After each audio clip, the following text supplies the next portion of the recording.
March 28, 2014. 1 Thessalonians 5:3. For when they shall say peace and safety, then sudden destruction comes upon them. 2 days ago, Obama at the EU talking about a nuclear bomb hitting New York. But blasting President Obama, here's what the president said in Europe at the security summit that is outraging Trump. Russia's actions are a problem. They don't pose the #1 national security threat to the United States.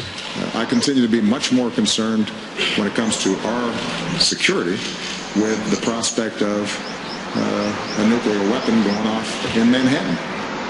He just said the prospect of a nuclear weapon going off in Manhattan, New York.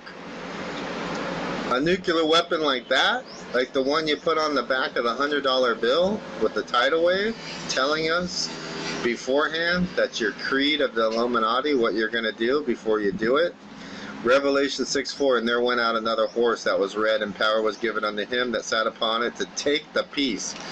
First verse, we're just talking about peace and safety. Red horse takes peace from the earth, and that they should kill one another, and there was given unto him a great sword.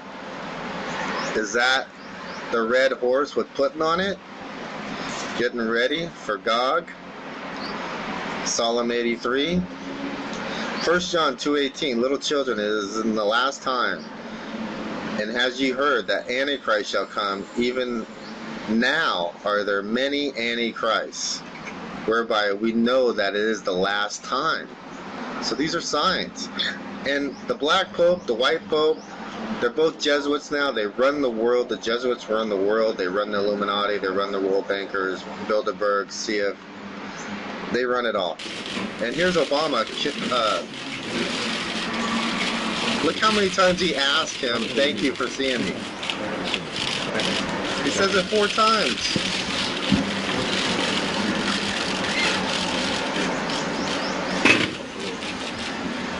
Say it one more time.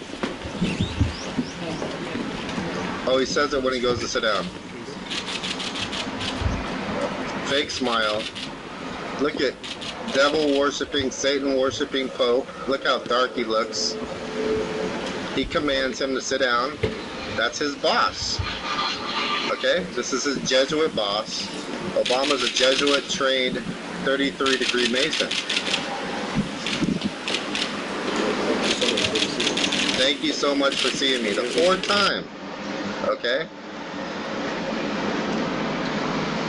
Daniel 9:27, he shall confirm the covenant with many for 1 week. 1 week in the Bible is 7 years.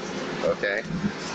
So moving right along, we can see that the Pope is going in May to Israel to get their land that they have that was originally set back in 1917, Balfour document, and it's been revised, and now they want to put their claim on the Holy Temple Mount and put the new temple. So the Pope can do his sorcery right there in Jerusalem, where the Antichrist will do it. He'll do his sacrifices of children to Satan right there in Jerusalem, do an abomination of desolation. This historic agreement has been drafted between Israel and the Vatican. The Israeli authorities have granted the Pope an official seat in the room of the Last Supper. It is believed to have taken place on Mount Zion in Jerusalem, where David and Solomon, the Jewish kings of Judah, to be considered some of the researchers, are also buried. So that's the Temple Mount, the Dome of the Rock. And the Vatican has a deed to it, and they're going to exercise it. Acts 15:16. And I will return, and I will build again the tabernacle of David, which is fallen down, and I will build again the ruins thereof, and I will set it up. That's in the New Testament too. Okay? And there was the second temple. It's going to probably look like something like that. So get ready for that to be built. And moving right along. Now, there was fallen angels, and in the Bible, they're called the sons of God. We're the sons of man. Genesis 6:2, the sons of God saw the daughters of men, and that they were fair, and they took them as wives, of which they chose. And there was giants in those days, And the sons of God came unto the daughters of men, and they bare children, and they became mighty men of old, men of renown. These are like Goliath. They got 6 toes, 6 fingers. They're like 10, 20, 30, even 40 feet tall. Okay? Mainstream media hides this from us because they don't want to prove the Bible right. Okay? But you can see some of the fossils there. And the Bible's true. You know, if there's giants, Joshua slew them all. So, you know, there's UFOs. These are fallen angels, okay? See these UFOs behind Washington, D.C. in 1952? This is a famous picture. Look at these crop fields, UFO landings. This is radiation, okay, that's caused this. So this is not man-made, all right? Aliens. Here's some pictures. I lived in Las Vegas for a while. I knew some people that worked out at Area 51. Some guards, they admitted that there's aliens there. If they told me, it was a $100,000 fine and 20 years in jail. And I got them to confess. And the pyramids, the Nazca lines in Peru, you know, these things are not man-made. Okay, the pyramids on the center of the earth, the height of it is the same amount of miles or kilometers from the sun to the earth. There's just so much knowledge, and we couldn't repeat it today.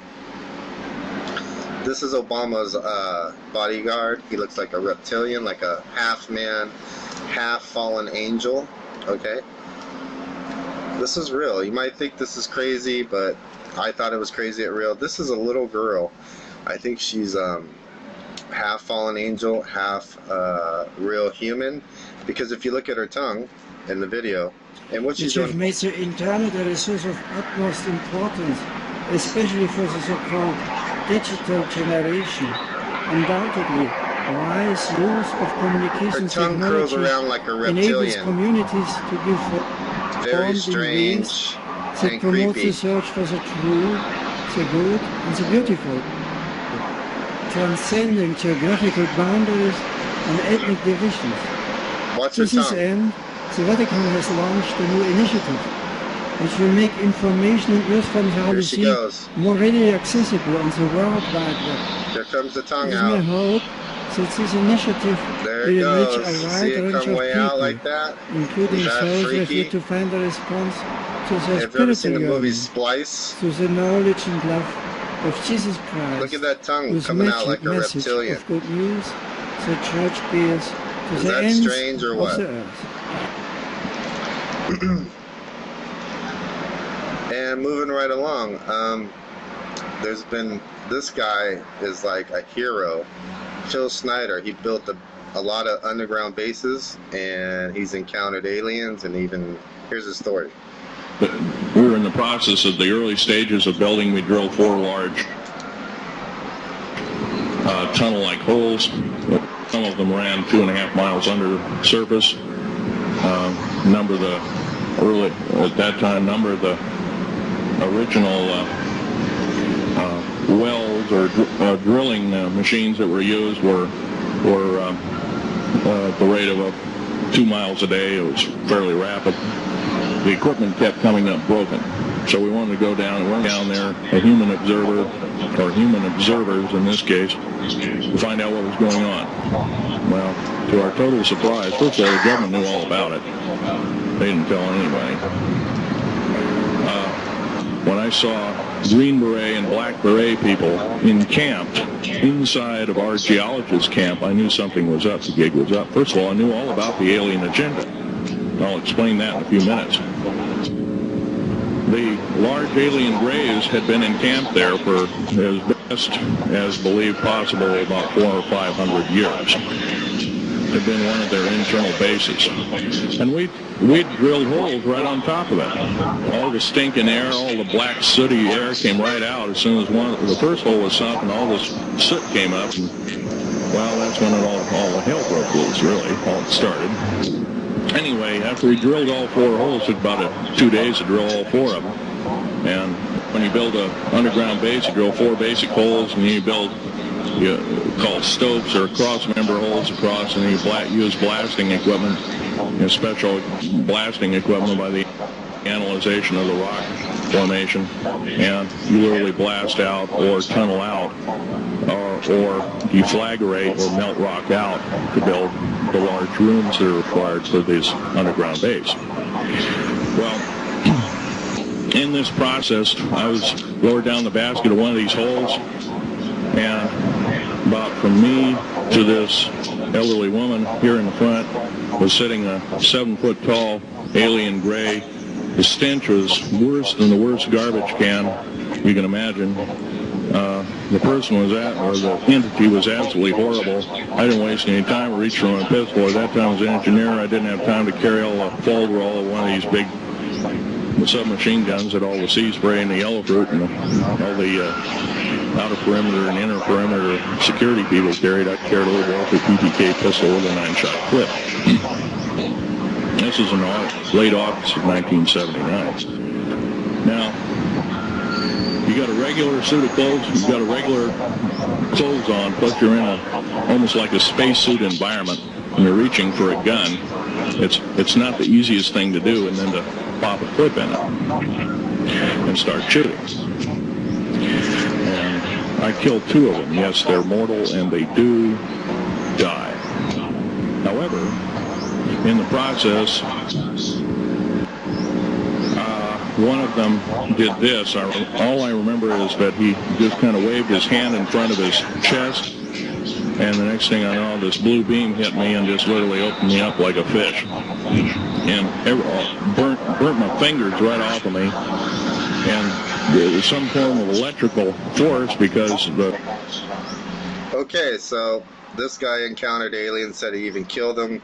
This other guy, Bob Lazar, the next famous person. Area 51 did not have the clearance. How long were you employed at S4, and when were you hired? When was I hired at S4? I guess early 89, and I was probably there only about 6 months or so, on a very infrequent basis. How were you transported to and from work? At the time that I was working there at McCarran International Airport in Las Vegas, there was a Special Projects EG&G building.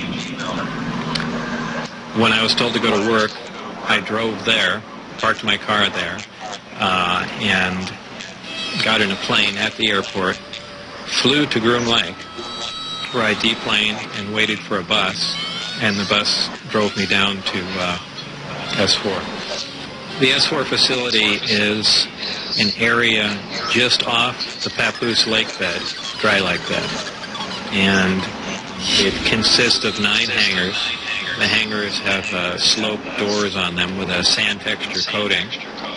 Around the opposite end of the hangars, there's the standard entrance where you're dropped off at, go through a security check, and inside there's a small complex. There is some office space. There are several laboratories, the hangars themselves, of course, and a few other places. I didn't have free reign to go wherever I wanted to. Everywhere I went to, I was essentially escorted. So that was really all about that I saw. Inside the facility, what was the basic layout? Were there underground levels? I don't think there were any underground levels to it, though there could have been.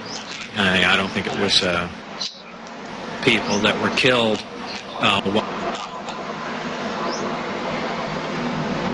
There were two stars of a binary star system. The craft allegedly came from there. 1 or 2 autopsy photographs I saw dealt with just a small photograph, a bust shot essentially, just head, shoulders, and chest of an alien where the chest was cut open in T fashion. And okay, so this guy says he saw aliens cut open and dissected. Are we getting ready for an alien invasion? Are the movies in Hollywood getting us ready? It seems like this is real. The most powerful man in the world, the Black Pope, running everything. He even has an alien ambassador. Okay, so this is just a warning. You know, the Black Pope is the head of the, all the Jesuits, CIA, FBI, everything else. So believe in Jesus, Yeshua Mashiach, Elohim, Yasha.